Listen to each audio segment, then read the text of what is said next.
You know, according to this book, the 22 football players are cleverer than the audience who watches them.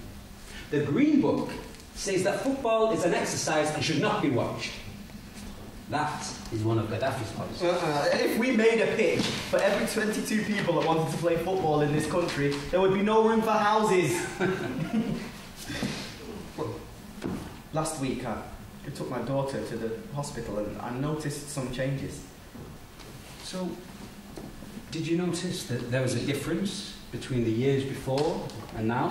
Yes, of course, there are some good changes.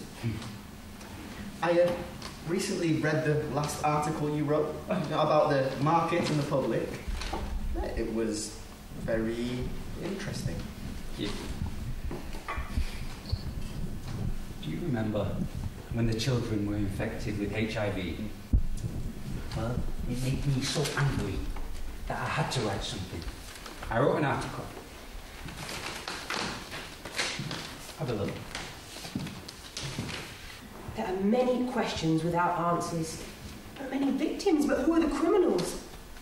The victims' families and the whole world should know the real story.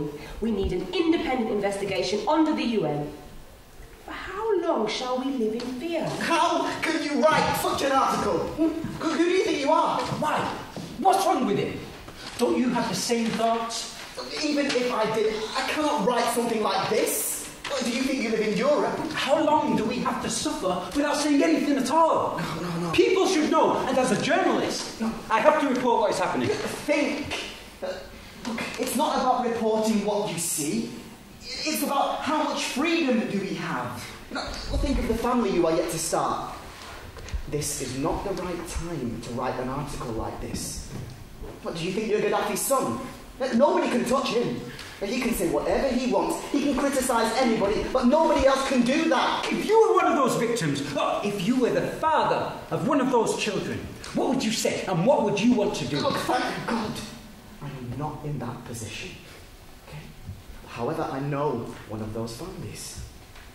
They've been forced to accept money as compensation and shut their mouths. They couldn't refuse the money because their children needed treatment. So what would you do? You mean they were bribed? I would not shut up. I am a journalist. I would want to know who did it, and I would want someone to be brought to justice. You should look and think about the safety for the rest of your family. Fear of expression.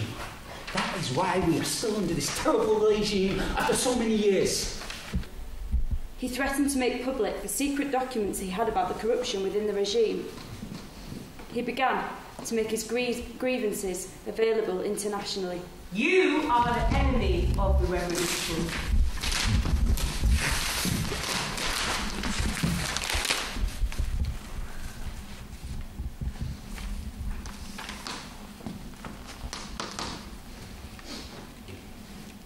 On 21st of May 2005, Daif Al-Ghazal was abducted by two armed individuals, and on the 30th of May, his family was asked to identify the body. The body was in such a state, his family could not immediately recognise him. I advise you not to send it out. It's already out. When did you send it? Last night. God, look, they might be here any time. Look, you don't even know me, okay? You haven't seen me. I'll disappear. Hamza, they will kill you. Get out of here.